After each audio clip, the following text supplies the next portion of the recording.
বাংলার মা মাটি মানুষের জন্য দিদির নববর্ষের উপহার। বাংলার মা বোনেদের জন্য লক্ষ্মীর ভাণ্ডার প্রকল্পে আরো 500 টাকা বৃদ্ধি করেছে পশ্চিমবঙ্গ সরকার। নারী শক্তির জয়গানে সবাই এখন হাসছে।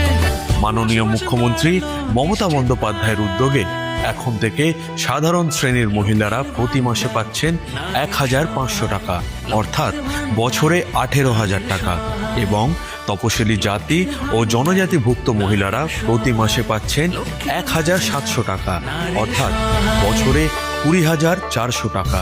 টাকা বেড়ে এবার 1500 পাবে, তপশিলি মা বোনেরা 1700 পাবে। স্বনির্ভর নারী, স্বনির্ভর বাংলা। নারীর সহায়